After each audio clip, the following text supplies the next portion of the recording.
Hi, which of these 5 sustainability pillars is the most important and most challenging in Australian early childhood centres, OOSH and schools?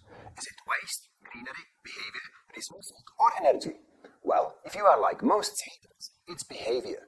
And it's always been behaviour. Now, this fact that getting people on board with sustainability is the most important and most challenging pillar cuts both ways.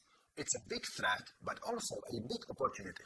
Here's what I mean. It's a big threat. Because if you don't get behavior right, the other pillars will automatically decline, even if they are initially strong. For example, you can just eat garlics in your yard, and they will be healthy for a few weeks. But if no one cares for them, they will soon decline. Another example, a rainwater tank. It is there, right in front of everyone, in the middle of the yard, but nobody is using it.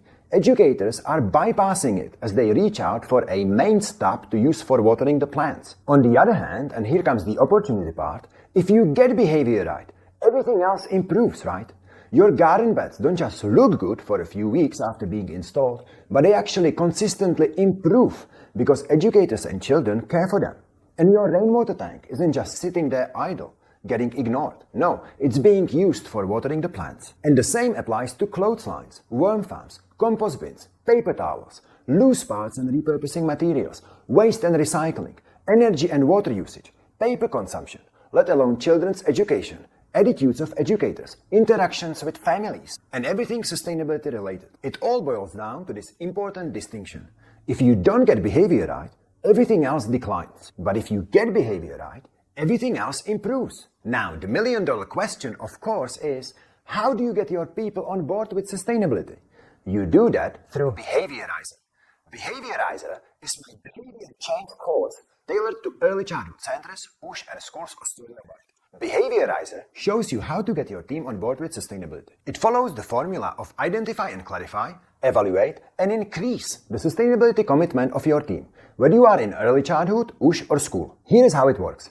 First, we identify and clarify the sustainability commitment of your people. We then evaluate their sustainability commitment so you can increase it, right? That's the whole point. You increase it by getting my guidance and strategies for success. Now, you might be asking, how can this guy increase our sustainability commitment via an online video course if he's not even here with us, right? Well, that comes back to the evaluation part. Because by lecture 3, we will know whether you are a red, amber or green centre, like traffic lights.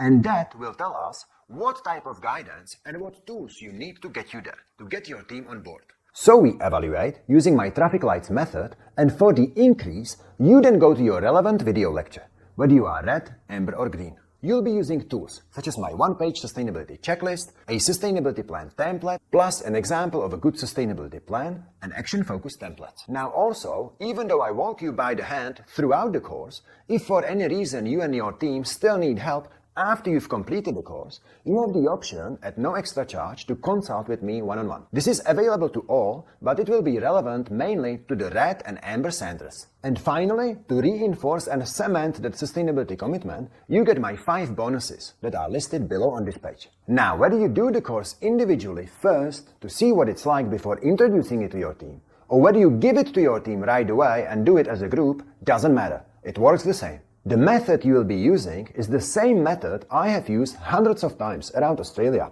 with centres back when I was doing this full-time. I have now put it all into Behaviourizer to make it available to you as well. So, what would it be like to finally have people on board with sustainability at your service? I can't wait to see you inside.